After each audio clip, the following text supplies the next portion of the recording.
Abra sua Bíblia na primeira epístola de Pedro, capítulo 1. Como eu já antecipei pela manhã, nós vamos falar sobre uma fé mais valiosa que ouro.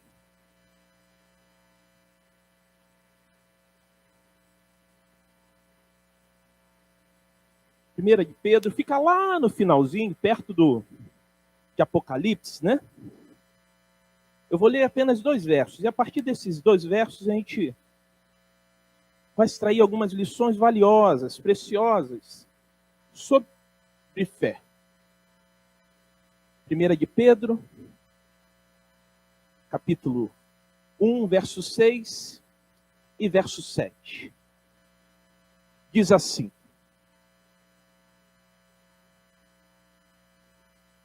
Nisso exultais, embora no presente, por breve tempo, se necessário, sejais contristados, algumas versões está entristecidos, por várias provações, para que, uma vez confirmado o valor da vossa fé, muito mais preciosa do que o ouro perecível, mesmo apurado por fogo, redunde em louvor, glória e honra na revelação de Jesus Cristo.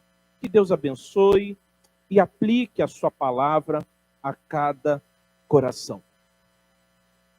Como a fé é um elemento imprescindível no nosso relacionamento com Deus, nós vamos encontrar esse tema em várias passagens das Escrituras Sagradas.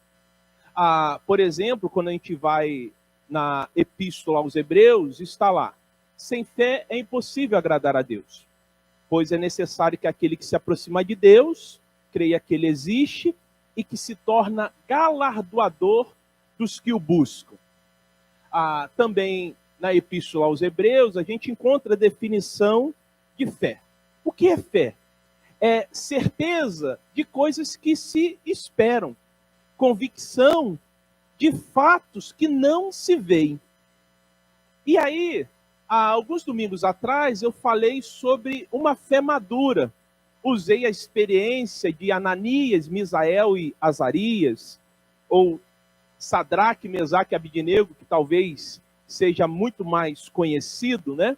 Quando eles foram lançados, literalmente, na fornalha de fogo ardente. E aqui, o apóstolo Pedro, escrevendo a sua comunidade, a qual a gente classifica como uma comunidade petrina, ele vai falar ou vai escrever aos seus leitores, dizendo que a nossa fé vale mais do que ouro.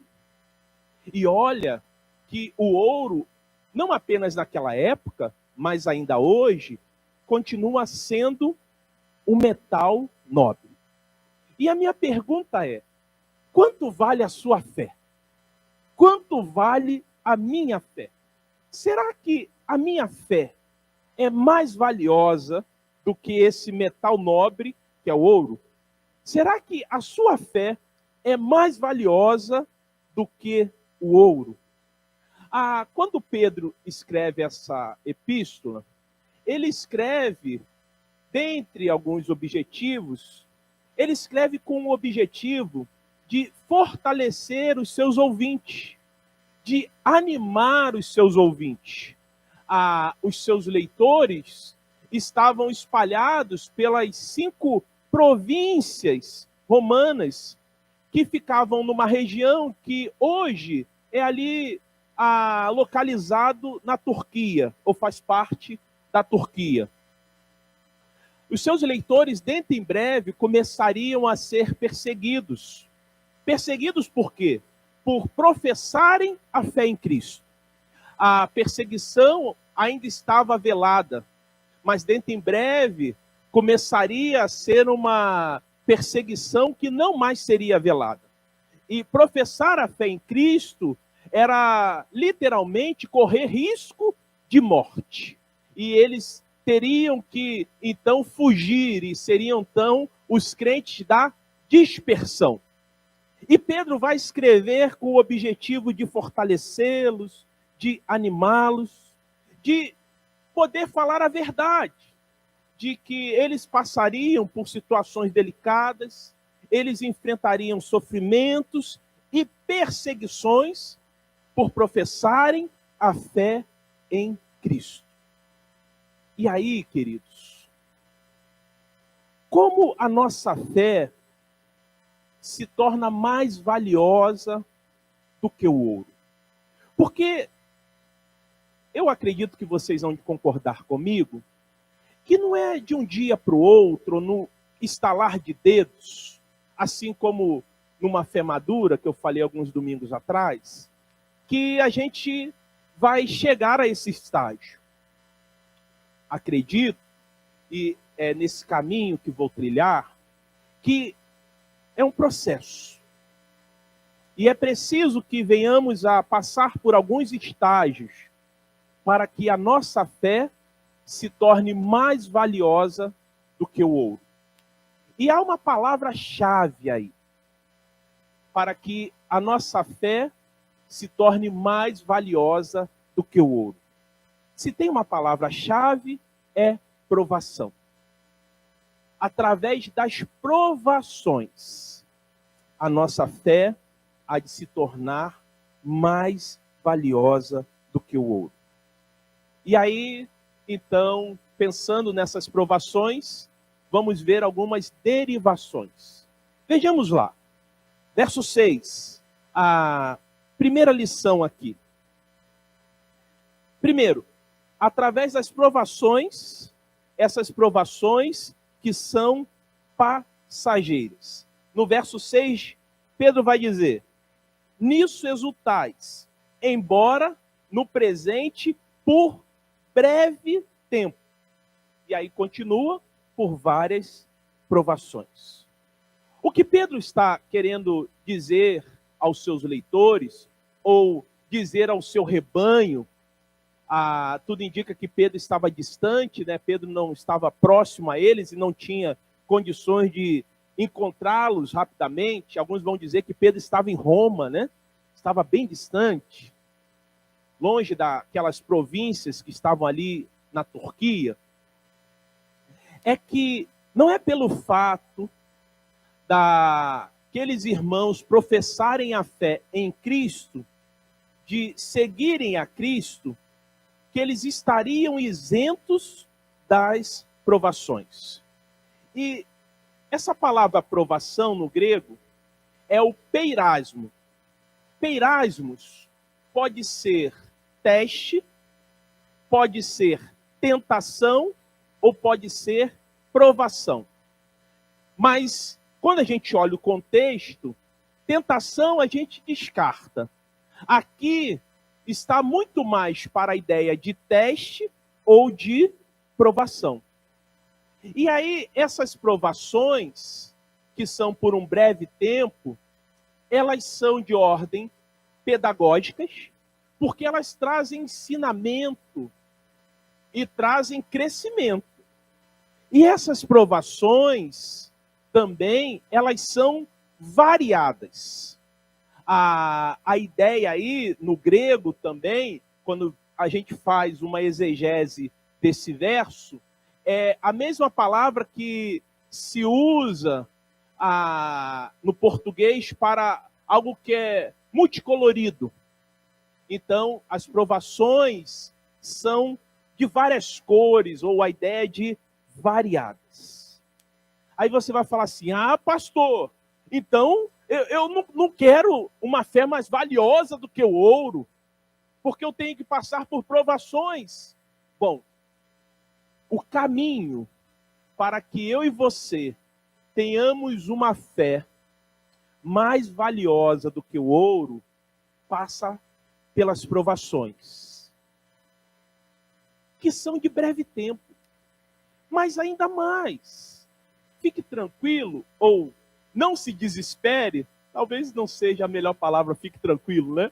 Mas não se desespere, porque a Bíblia vai dizer e aí a gente pode ir a outro apóstolo, o apóstolo Paulo, que entendia muito bem sobre provação, irmã Mônica, que Deus não nos dá peirasmos ou provações, né, que nós não tenhamos condições de suportar. Veja lá, 1 Coríntios, capítulo 13, capítulo 10, verso 13, por favor.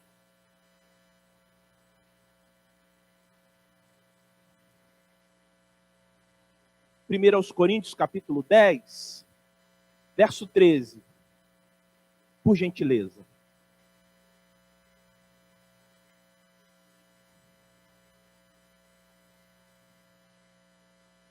Diz assim. Porque o mesmo vocábulo aqui também aparece lá em Pedro, né? O peirasmos. 1 Coríntios capítulo 10, verso 13.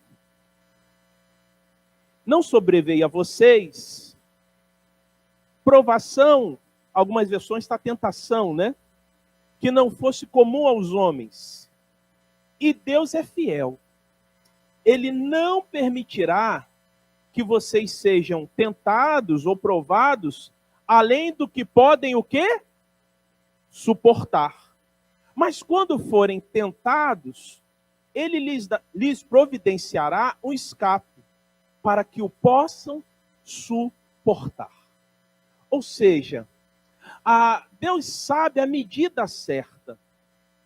Mas não apenas a medida certa, Deus sabe o tempo certo. E aí, queridos, é isso que Pedro está querendo falar aos seus leitores.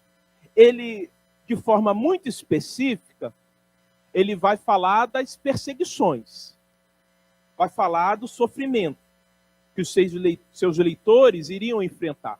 Para vocês terem uma ideia, por exemplo, o imperador Nero coloca fogo em Roma e isso cai na conta dos cristãos, né? Mas, para quem matou a mãe, Nero matou a mãe, né? Colocar a culpa nos cristãos. Isso tudo naquele bojo ali.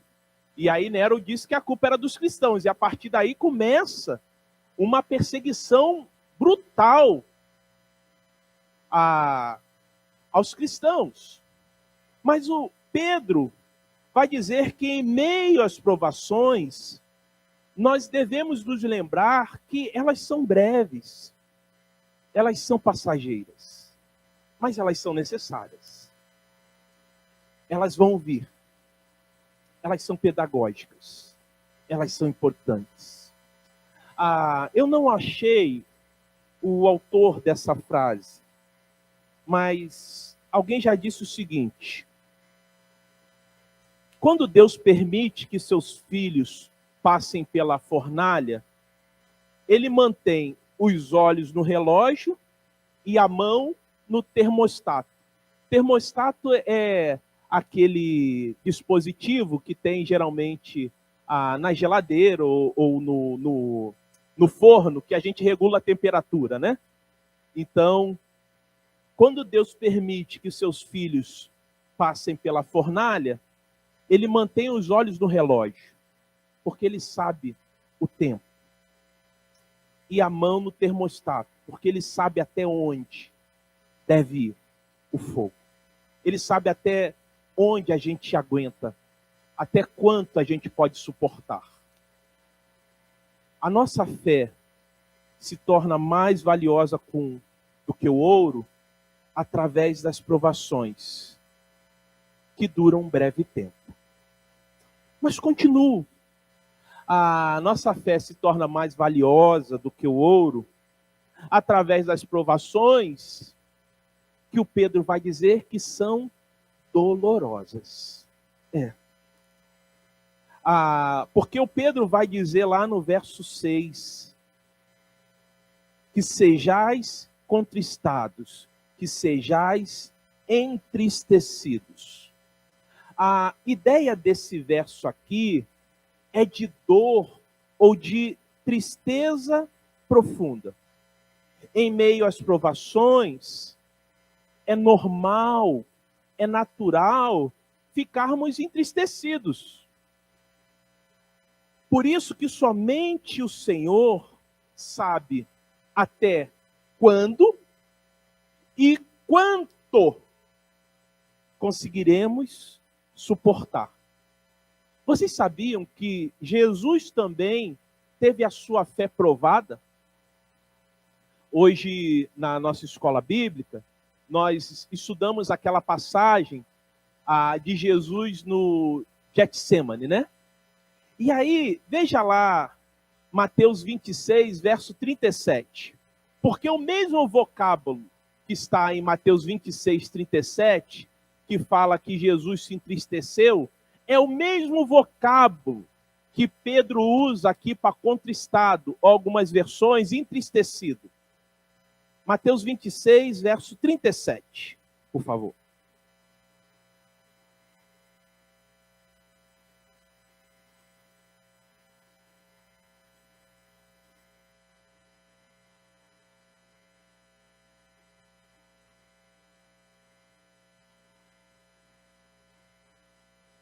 Diz assim, Mateus verso 26, Mateus capítulo 26, verso 37.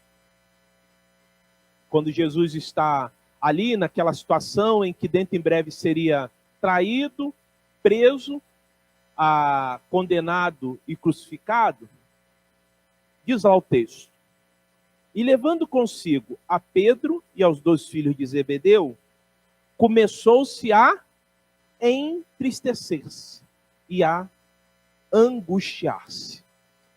Jesus estava sendo provado e ao longo daquela provação ele ficou contristado, ele ficou entristecido, ele ficou angustiado. A agonia e tristeza habitou o coração de Jesus. A agonia e tristeza também habitariam o coração dos leitores de Paulo, da comunidade petrina.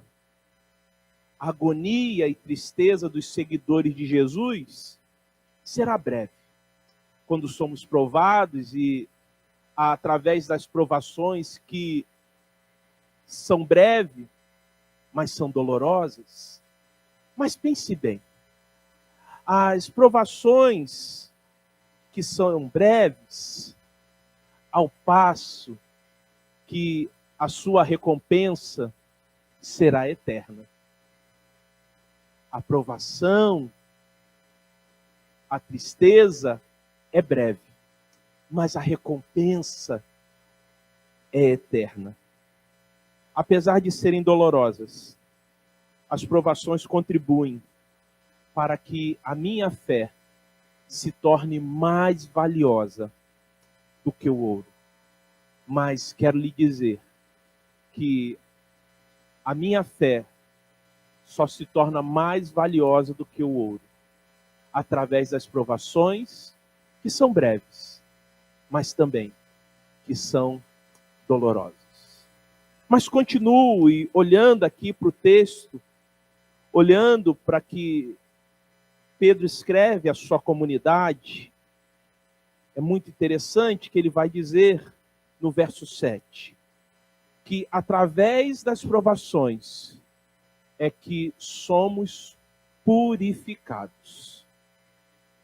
Se a gente voltar lá para o texto de 1 de Pedro, capítulo 1, verso 7, a primeira parte, diz o seguinte: para que uma vez confirmado o valor da vossa fé, muito mais preciosa do que o ouro perecível, mesmo apurado por fogo, ou apurado pelo fogo. E aí, Pedro vai usar e vai ilustrar essa verdade de uma fé muito mais valiosa do que o ouro, referindo-se ao ourives. O ourives é um metalúrgico que trabalha com metais preciosos, com ouro, com prata, alguém especializado em trabalhar com metais preciosos. E como o ouro é purificado? Bom, o ouro é purificado ou se tira a impureza dos metais, e eu vi isso, né? Nunca trabalhei com ouro, eu trabalhei com metais que não eram nobres, né? O Zé acho que já trabalhou com aço carbono também, mas quando no meu curso técnico de mecânica, a gente lá no ensaio de materiais, a gente ia lá para a oficina e a gente aquecia o metal e ali saíam as impurezas. O ouro, ele é purificado e as impurezas vão saindo quando se coloca no fogo. Os especialistas, e eu não sou um deles, vão dizer que quanto maior a temperatura, mais se tira as impurezas e mais puro o ouro se torna, pois toda impureza é queimada. Aí Pedro faz então essa analogia. Pedro sabia que muitos cristãos seriam tentados a negar a fé. E ele, melhor do que ninguém, sabia disso, porque em determinado momento da sua caminhada, ele foi justamente o discípulo que negou Jesus 3 vezes. O quanto Pedro estava familiarizado com isso.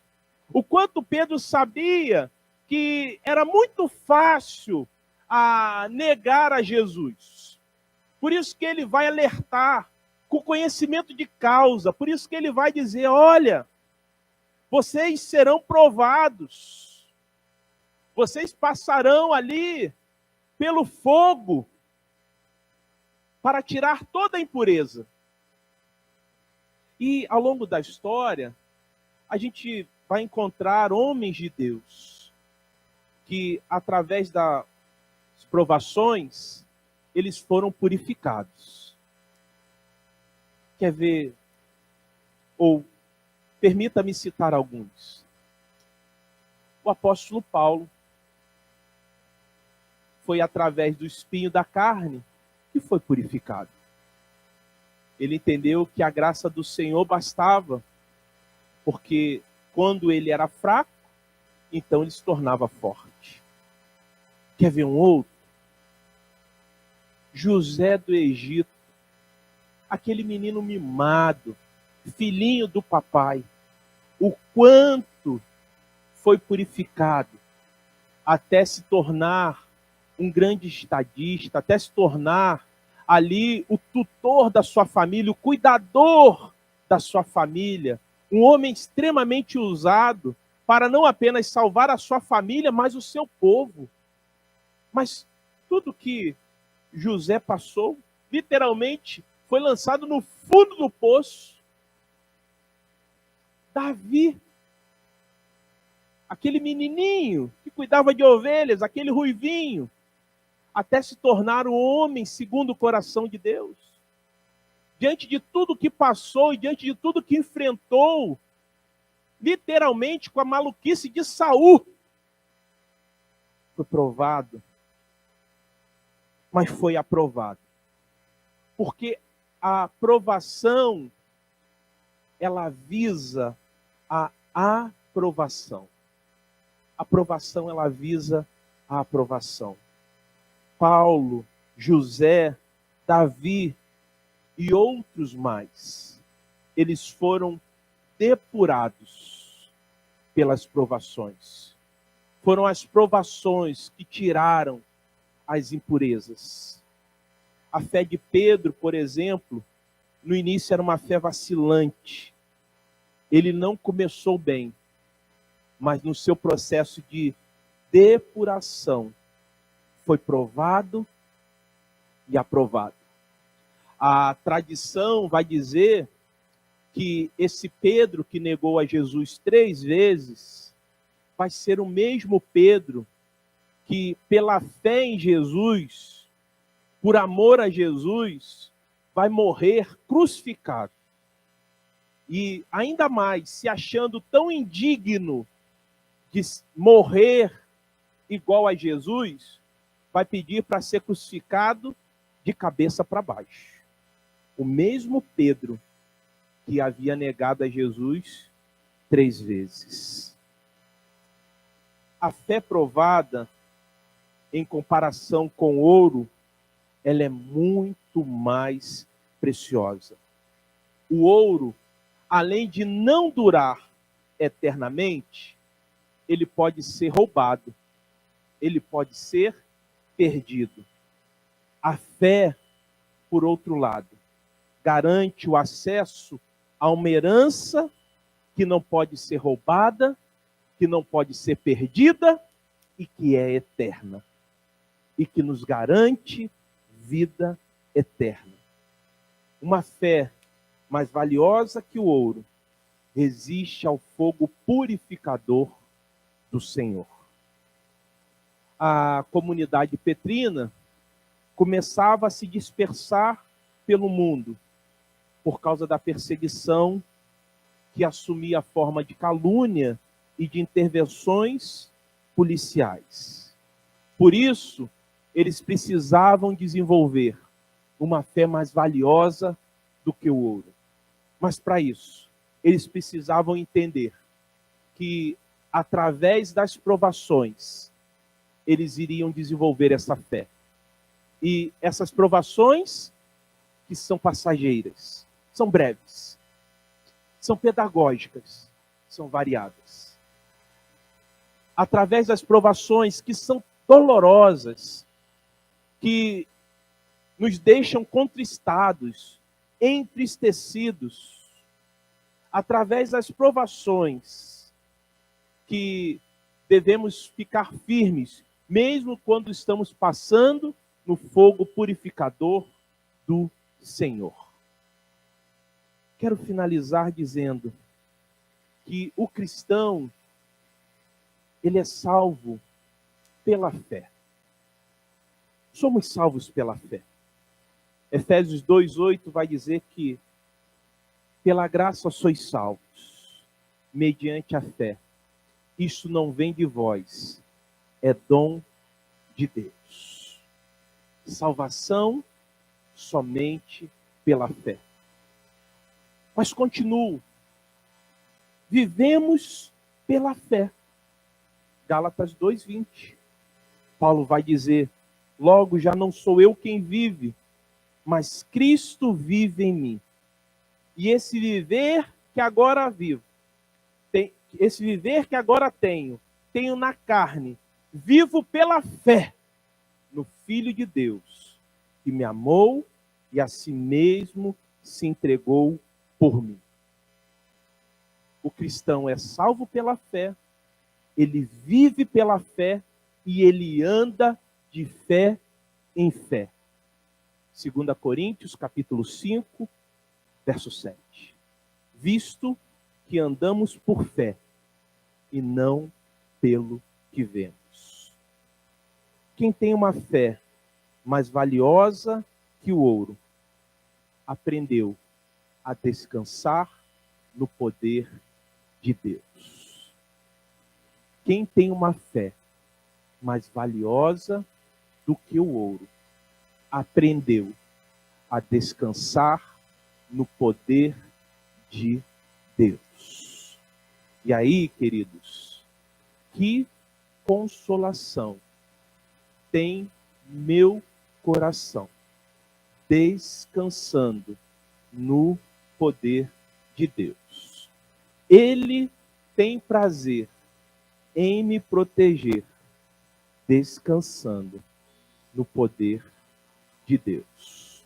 A última estrofe desse hino diz: lutas sem cessar, hei de atravessar, descansando no poder de Deus.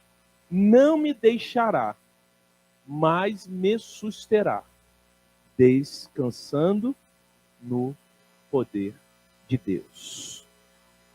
Aquele que desenvolveu uma fé mais valiosa do que o ouro, aprendeu a descansar no poder de Deus.